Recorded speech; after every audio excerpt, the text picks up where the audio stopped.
Hello, and welcome to another edition of Focus. I'm your host, Vernon L. Bolling. I have a dear friend in the studio today. He's the Reverend Tillman, the president of the NAACP Maricopa County branch, and we're going to kind of revisit some areas that we've talked about in the past, from why it's so important for us to get out and vote, which is very important because things are starting to change back the way they used to be. And the only way you can change that in many cases is by getting out to vote. Also, why it's so important to belong to an organization like the NAACP. We know there's strength in numbers. And Reverend Tillman is going to tell us a little bit about why it's so important. When you're out there on your own, it's a tough fight. But when you've got some support, it makes it a lot easier for you. Also, one of the areas that I want to revisit is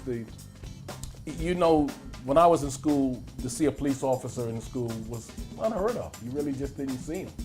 But now there's a growing number of police officers in our schools today. I want to touch a little bit on that, and maybe there's a few other areas that I want to talk to him about. But so don't touch that remote.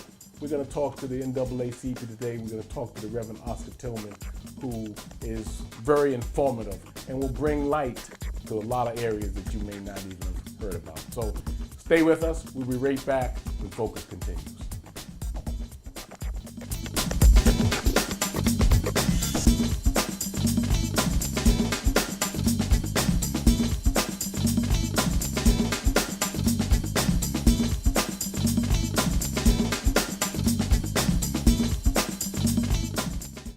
My husband was deployed in October of 2009. After he left, everything just felt like it sank.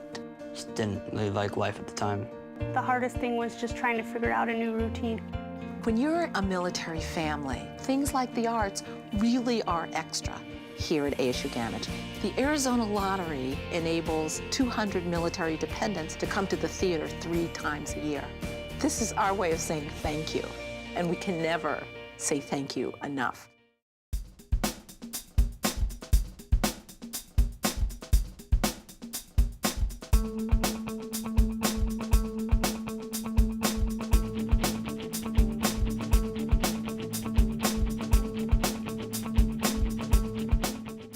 Welcome back to Focus. Let me introduce my guest, who basically probably doesn't need any introduction, but I'll introduce him anyway to those who may not be familiar with him. He's the Reverend Tillman. He is the president and CEO of the NAACP, National Association for the Advancement of Colored People. You know how many years it's been since I've said that? I mean, because we abbreviate everything today. Everything gets abbreviated. So it's the NAACP. But welcome, as always. Gladly. I enjoy talking to you, and I know what we're dealing with. So I know. Well, that's why I have you. You can tell me, you can tell me every now and then. I bring you on and you tell me, and I even have to shake my head because some of the things, the topics, I try to stay pretty well read and versed in the news and everything, but the things that you bring up to me, I mean, it baffles me. It blows my mind, and I'm happy that your organization exists because I can imagine a lot of those people who are out there floundering around, not knowing what can we do, and then they come to you and you help them. And I'll say this, that even if they're not members, I've known many people I've talked to who said, I wasn't even a member. I am now, but I wasn't a member at the time, and he helped me and didn't even ask me in many cases, was I a member or not. First of all, let me ask you, how long have you been president of the Maricopa County branch? Since, off and on. You've I've been been there for a the long president time. either for the state NAACP or the local, off and on back and forth since about 1989, 88, 89. You've got some broad shoulders. I mean, when you go home at night, do you ever get a chance to just set it down? And I think that is the reason that over the years, that I have been able to do that, and with the support of my wife, of nearly 48 years that I can kind of little bit back away. Some things you can't back away. Whenever you got a call of where some of the things that whenever mother is today in Louisiana, and her son is involved in a matter here, and in the last 3 weeks, I've dealt with families in Louisiana, Arkansas, Cincinnati, Ohio, Newark, New Jersey, New York City, and Missouri,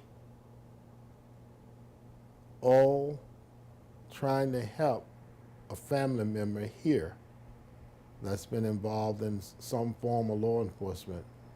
And those are very hard to do, because the fact is that mother is getting some things, and one mother was fortunately getting calls when inmates was being released, telling her about what was going on with her son in jail or prison. And all those things you got to first try to let the mother know, and you have to get as much information as possible.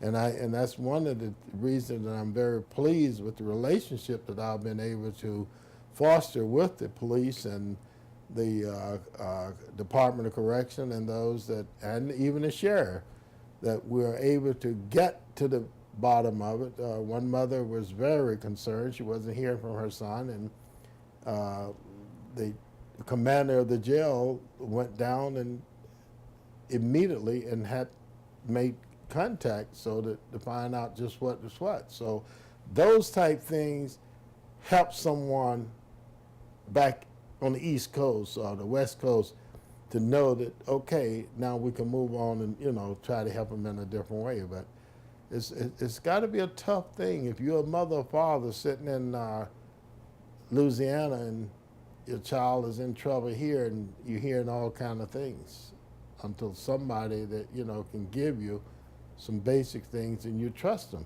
And I'm very, very pleased that they trust the NAACP and get back with them, and that's when we have to. We have to. I demand, and you know that whenever someone calls, I have to respond, because that's the only thing we can do. We try to set the tone that we will respond. We will get back with you.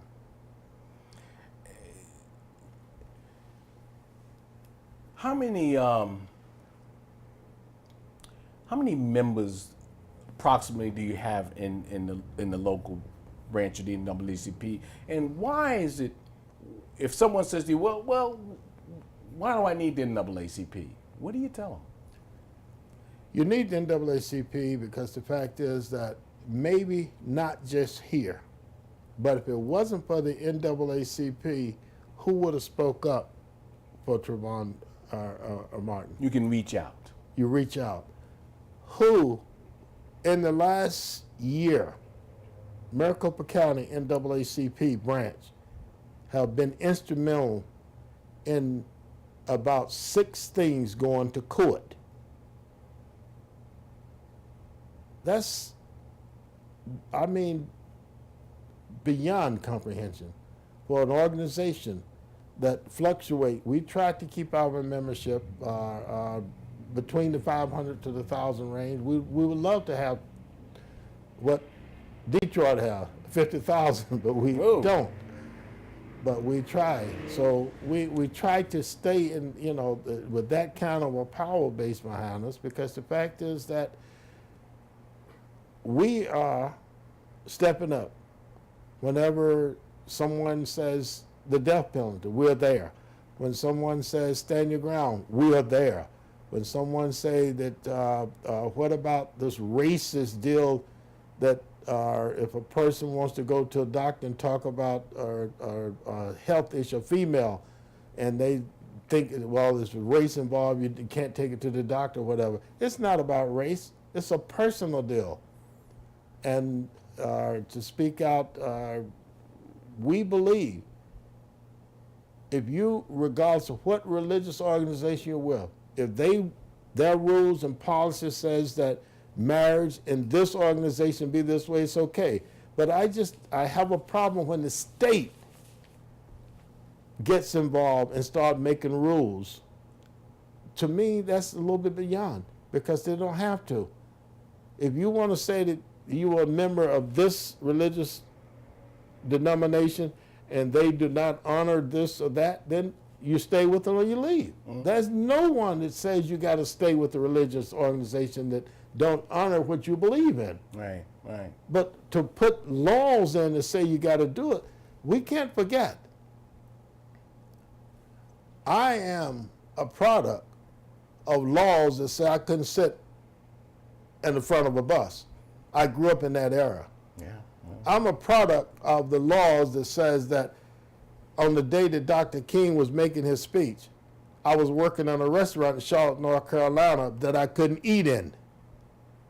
So it ain't been that long ago when we have laws that say we can't do things. So that's the reason I say that the NAACP, we are there not only, it's not only about Maricopa County, it's about the power of an organization, national organization across this United States that can go and meet with the President of the United States, that can go and meet the President and CEOs of major corporations and tell them and talk to them face to face.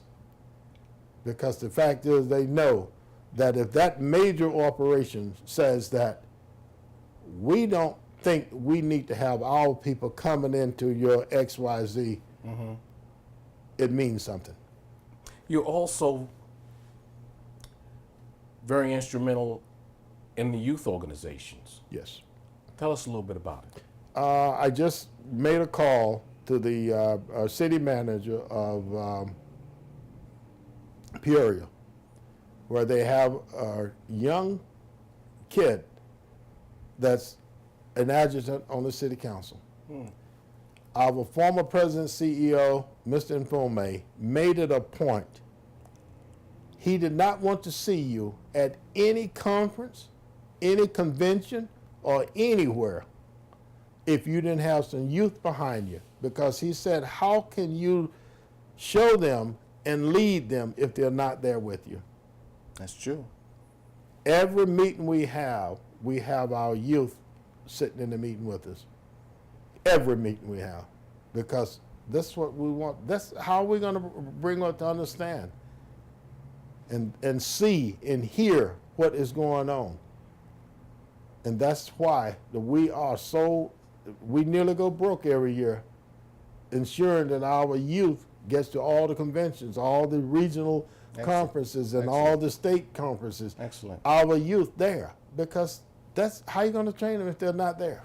That's a great organization to have the youth involved in, because they're learning about things that are happening, and they're learning about the future. They're learning about the future. I know when you meet. I know when the NAACP meets. How about the youth? Do they meet with you, or do they meet at the same time in another room, or when do they meet?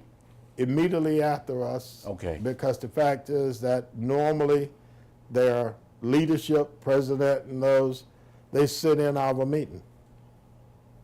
So after that meeting, they go to their meeting, which is excellent because they hear what's going on and they say that, this is happening, or we had some kids that was arrested over here. They know that. Yeah. And they can give the true stories of what happened and not a lot of rumors. That's true. So that by meeting with us, they can quell a lot that's going on and what they're hearing, because they said, no, that's not true. We just had the police report that said this, this, and this. So that's the reason that you have them in the meetings with you. What's the age of the youth?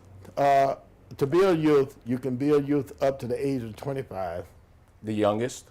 The youngest we have not really pushed, because last year we had a life member that was 4 months old.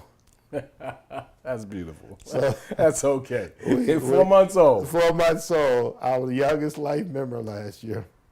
Beautiful. And up to 25. Up to 25. And then they go to the Regular then they meeting. go into the adult. But if they're still in college, and as you know, the rule being that up to 26, so if they're still in college, we'll still honor their youth membership. Okay. I want to take a quick break here. When we come back, I want you to address two issues. One is touch a little bit, because the last time we were together, you touched a little bit on voting. Why it's so important that if you're not voting, that you do vote. And tell us a little bit about it. But also, I want you to share with us something that I picked up on, and you mentioned it to me, something that was happening in Grand Canyon University, where a Anglo woman said that she didn't like the way a black youth or man was looking at her friend. Something somewhat ridiculous, but these are the things that are going on, and that's why I really enjoy talking to you. We're going to take a quick break, and you don't want to touch that remote, because as I can't believe a lot of the things that I hear, I know they're true. But don't touch the remote. We're going to be right back with the Reverend Oscar Tillman and Focus right after these messages.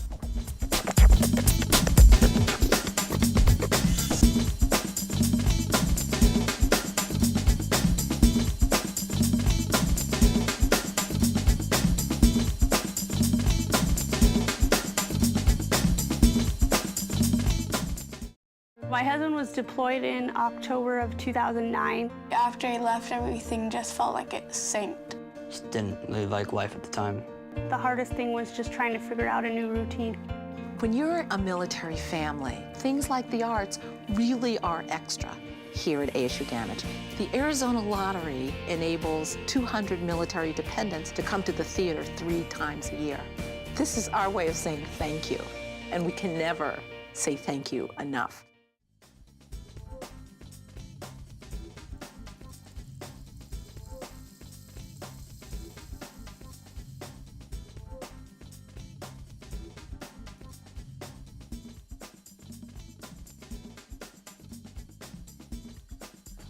Welcome back to Focus. My guest, just in case you missed the first half, it was exciting, but if you missed it, is the Reverend Oscar Tillman, the president and the CEO of the Maricopa County branch of the NAACP. Let's continue our conversation. One of the areas I'd like to talk to you before I get to the Grand Canyon is you brought up on several occasions, and not only you, many people have, the importance of making sure we vote. You know, we still hear the ignorance of, well, it's only one vote. Why do I need to vote? What good is it going to do? Unfortunately, we've gotten away, many of us have gotten away from it that didn't grow up with it.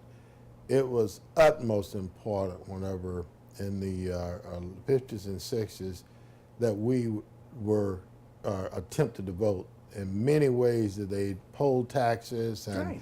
if you couldn't read something, and they would give it, something. If you didn't read it, missed one word on it, you could. All those things but what really hits me so hard is to have been sitting in May in the yard with Medgar Evers' wife, Merle Evers, and sitting there, and his family members sitting there, and seeing and feeling what it could have been like to have known Medgar, and to know and to see his driveway and the home that he had built and lived in, and what he was out and how he was out trying to get people to vote and what he was up against, and then to be cut down right in his driveway with his family sitting right there waiting on him to walk in the house. Those are some of the things, and the many others are people that was bombed and killed, and some that we don't know what happened to because the bodies have never been found. Right. That's right. All those things that people went through to get a right to vote, and then we take it for granted, and then we wonder why certain people, and we get people in the office that won't even listen to us or won't even speak to us. And then one of the state representatives in Arizona today comparing Obama to Hitler. Yeah. Those are, and a state legislator, not just a regular person, a state legislator. That type of stuff, voting changes. Whenever you go after them and say, we're going to put somebody up against you, we're going to run somebody against you, because we don't want you there. We want somebody who cares and someone who respects the office. When I first entered the military, one of the first things they told me, you may end up being older than the person that's over you, or vice versa. But one thing you will do is respect Respect that that rank. uniform and that rank.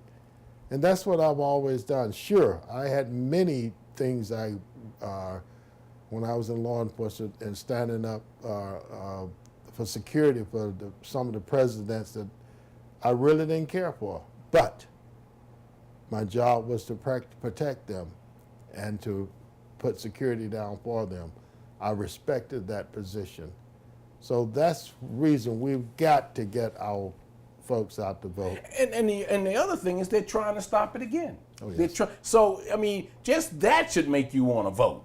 Just knowing that they dislike and so frightened of you, now they're coming up with picture IDs and double IDs and all this other nonsense that have never occurred before. But now they're asking you to show proof of who you are and just In the state of outlandish Arizona, stuff. as of today, our Attorney General made a decision and opinion that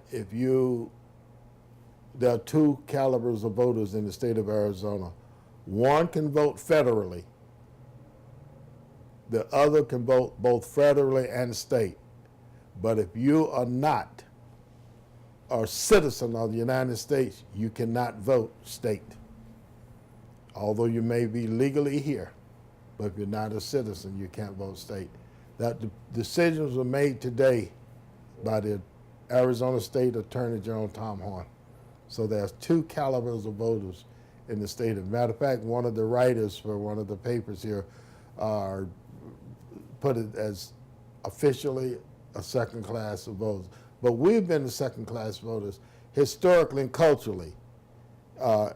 In our community, the church has been a major part of voters. Mm-hmm. We would go there on a certain Sunday, Sunday after Sunday leading up to election. We would cast bring our vote, our ballots. They would take them to the post office or take them to the election office. But now, the rules been changed. Anyone that carries your vote can be charged with a felony unless they have been certified by the voting. I know you've probably, I know there's a lot of people out there with their mouth open with what you just said. Is this something that just happened today? No. The governor signed it into law in in April of 2013. So if people want to find out a little bit more about this, what would they do? Just pull it up on the website? Well, they can pull it up on the website or contact the election office, because it's been a major issue. Because church after church have been able to, that was an honor, to walk down on a Sunday service and put your absentee ballot in a box and take it. But now the person that takes it can be charged with a felony. Unbelievable. You have an elderly relative that can't get out. If you go pick that ballot up and carry it in, turn it in for them, and you've not been certified by the voting office, that's a felony. It's a felony. But yet the person there laying in bed or in the hospital room can't go. Wow. So they're doing what they can. They're doing what they can. Some of the people that was not paying close attention to the redistricting that was done by the city council in a kind of a quick rush deal, lived in their homes for all their lives, voted in one district, and not paying close attention. One lady went to vote. She'd been voting that way for some 40, 50 years. She couldn't vote because she didn't realize that she was right on the cusp of what she thought was her regular old district age, no longer. And she was really hurt. They changed it. So that's how important it is to monitor. And that is NAACP all the years I've been here. And every organization I've been with in North Dakota and everywhere else. On election day, we will do everything possible to get you to the polls. Even if we have to pay a taxi to come get you. Even if we have to give you money to drop your kid off or to a babysitter until you can get back, we will do that. And that's something our board members have done out of their pockets to do. We will get the people to our polls because we want people to vote. We want to go back to where they know that we have a voting power in this country. We did it last year in the presidential election, and we're going to continue to do it. We set out to do it. That's one of the good things about your organization. We've got exactly 2 minutes left. In 1 minute, the Grand Canyon University. Just in your words, tell us about it and where it's at and what's happening. Grand Canyon University came on this. It has been somewhat. We've had several issues with Grand Canyon University, but one that really just took me back, having grown up in the 50s and the 40s and grown up during the time of Emmett Till, horrendous death. But this young man worked there. He's an employee. He just wasn't a student hanging out there or somebody passing through. He works there, and he was called in and put on, they attempted to fire him, but we fought that. So they put him on a special progress report because some girls said that they didn't like the way he looked at them in the gym. Not one time, white females, not one time that any supervisor or anything, had it been sex harassment, has it been a racial insult or whatever, they would call you in and say, Vernon, Oscar, there's been a report, this, and this. Right. Not one time did they do it. When they brought him in, they had the paperwork done. And of all things, when I read in 2013, where they put in his letter, a discipline action, if you walk into the area and there are females there, you will go and come back again. 2013 at Grand Canyon University. Yes, I have a serious problem with that because the fact is they're out appealing and pushing for our young black kids to come there and play sports. Unbelievable. Will you keep us informed of what goes on? Will do. Thank you very much. As always, it's been a pleasure. It's always been a pleasure. And let me just say this to you. Join NAACP. And as Reverend Tillman always says, contact them, join them before you need them. We want to thank you for joining us. And once again, on behalf of my staff and myself, we want to thank you for supporting us for the 40 years that we've been on the air trying to serve the people of color with information and things that you need to know about. So don't be a stranger. There's information that's up on the screen. Tony's put it there, all the ways in which you can reach us and let us know what you think about the show or some taping ideas. Have a great week. Be safe. Join us next week, same time, same station, when Focus continues.